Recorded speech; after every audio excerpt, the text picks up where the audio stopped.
What is up, fam? Bienvenidos a un día más leyendo la Biblia en todo un año, donde no solamente estamos hablando de contexto y de referencias, sino de verdades que no solo van a ser prácticas, sino aplicables a tu día a día.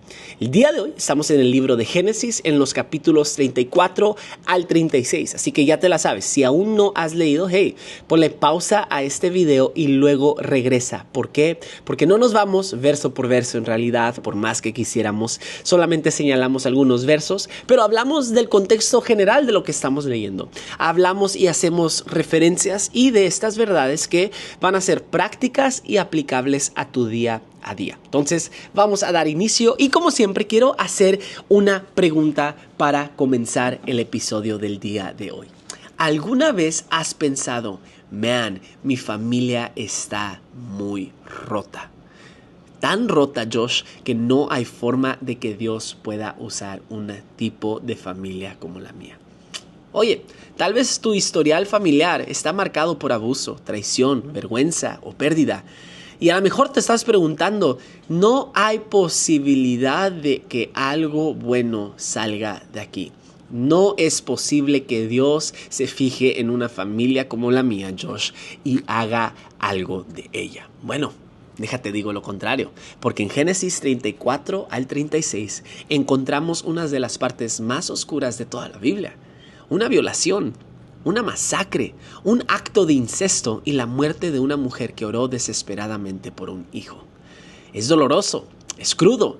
Sin embargo, en medio de todo este caos, en medio de todo este dolor, en medio de todo este drama, Dios sigue avanzando el plan eterno y utilizando a estas personas para llevar a cabo el plan que Él tiene para ellos. Hablemos de esto.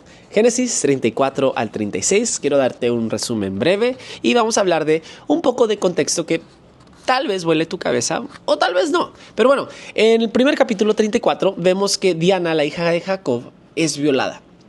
Al ser violada, sabemos que sus hermanos Simeón y Leví responden con una matanza brutal, destruyendo a toda una ciudad.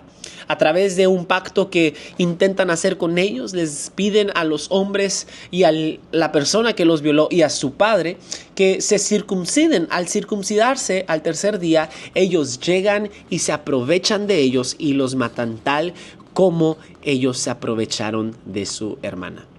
Ojo, lo que empezó como una herida se convierte en una tragedia, se convierte en algo tan feo, se convierte en mucha sangre, se convierte en una tragedia mayor por causa del enojo y de la ira descontrolada.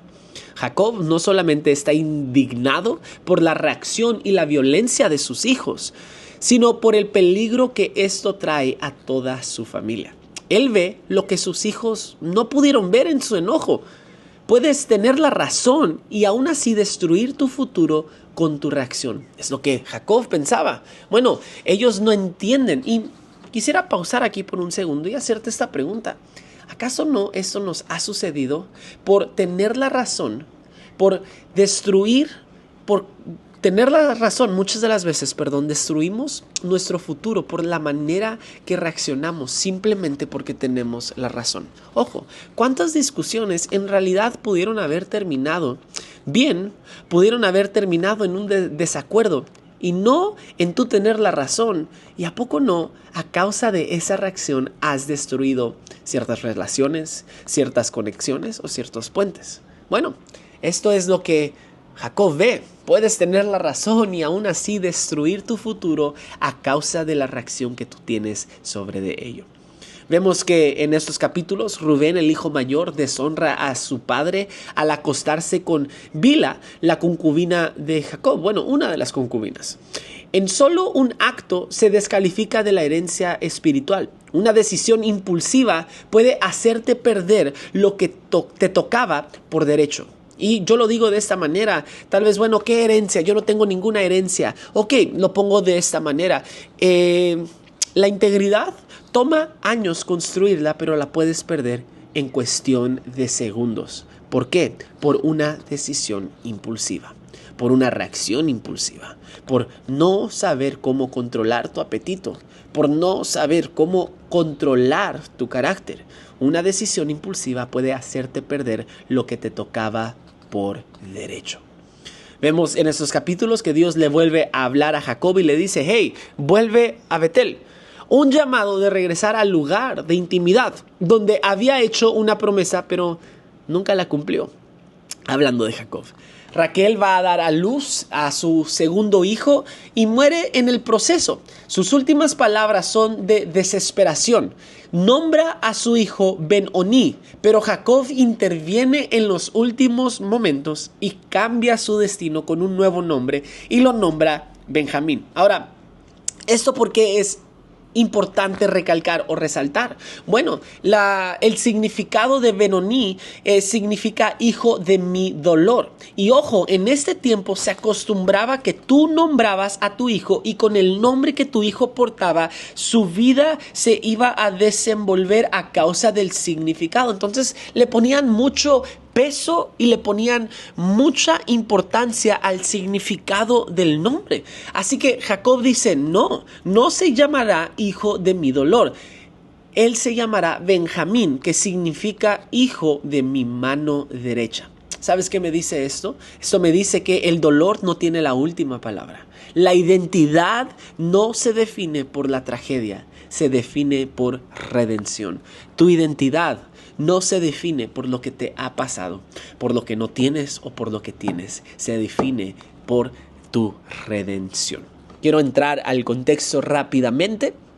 Vamos a ver que Diana es hija de Lea, quien fue violada, no de Raquel. Esto explica la intensidad con la que Simeón y Leví, hijos de Lea, también reaccionan.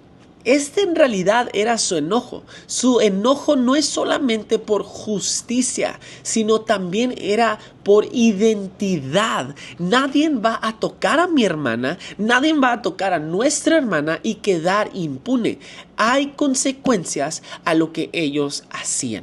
Bueno, así ellos lo vieron y así ellos lo pensaron. Pero en realidad este capítulo no solamente trata sobre su violación. En realidad nos habla a través de verso por verso que es sobre cómo Simeón y Leví se autodescalifican de la línea mesiánica.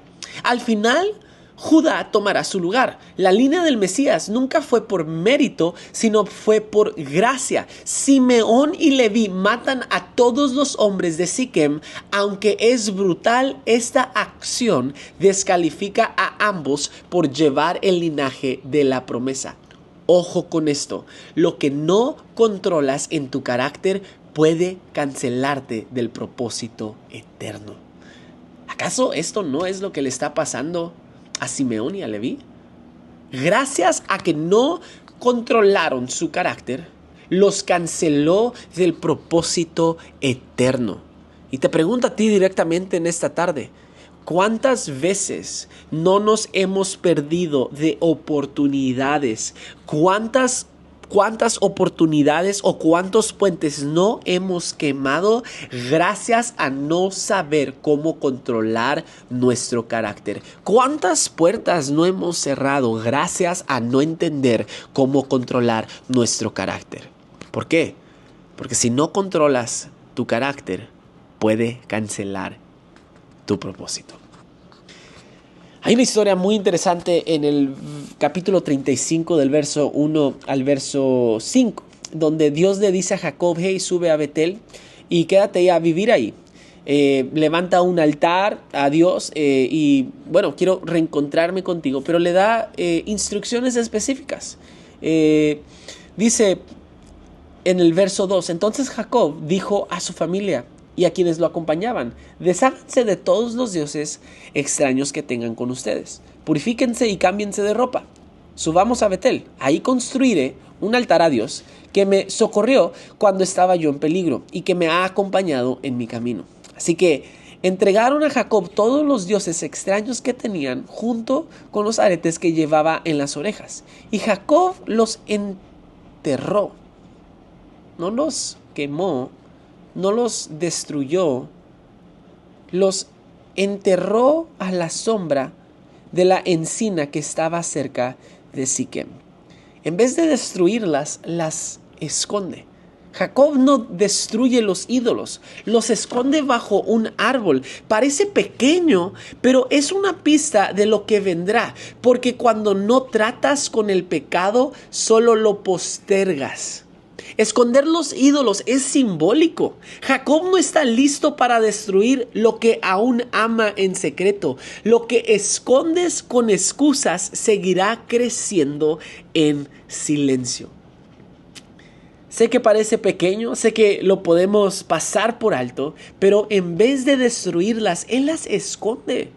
En realidad, ¿qué es lo que esto nos enseña? Lo que escondes con excusas seguirá creciendo en silencio. Y mi pregunta, esto me obliga a preguntarte, ¿qué es lo que estás escondiendo en el secreto?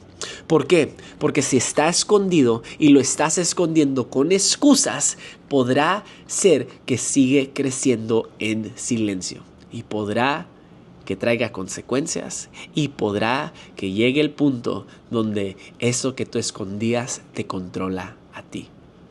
Vemos que Rubén se acuesta con Bilha, quizás como una declaración de poder, pero termina perdiendo todo el derecho de su primogenitura, lo cual esto muestra que la unción no garantiza madurez. Vemos en Génesis 36, nos muestra que Esaú es bendecido, convirtiéndose en una nación poderosa. Josh, ¿por qué esto es importante señalar? Bueno, porque Dios cumple sus promesas aún cuando no estás dentro del pacto mesiánico. Dios cumple promesas aún con los que no están en el pacto mesiánico. ¿Por qué? Porque la fidelidad de nuestro Dios es grande y su fidelidad no se limita a tu desempeño. Así que, hey, eso habla acerca del carácter y da honra al nombre de Dios. Y esto me va a guiar a las verdades que tengo preparadas para ti en estos capítulos cortos. Y uno es, enterrar el pecado no es lo mismo que eliminarlo. Quiero hacer hincapié en eso. Enterrar el pecado no es lo mismo que eliminarlo. Los ídolos que escondes el día de hoy pueden convertirse en las cadenas del día de mañana. Los ídolos que escondes el día de hoy pueden convertirse en las cadenas de mañana. Lo digo de esta manera. Bueno, Samuel Rodríguez lo dice de esta manera. La complacencia del día de hoy será la cautividad del día de mañana. Man, oh man, mucho peso en esas palabras. Número 2. La disfunción no es excusa para desobediencia. Dios puede obrar en medio del caos, pero no justifica nuestras acciones. La disfunción no es excusa para desobedecer. El mal que otros hacen no es excusa para hacer mal y pagar mal con mal. Dios puede obrar en medio del caos, que no se te olvide eso, pero eso no nos justifica nuestras acciones. 3.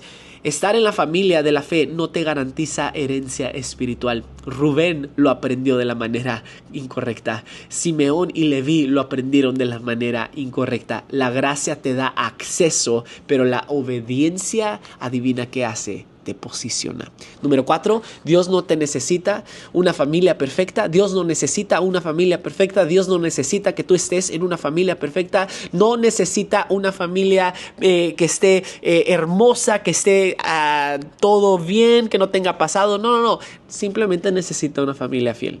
Él no trabaja con cuentos de hadas, trabaja con gente quebrada, impulsiva, confusa, como tú y como yo. Número 5 y último.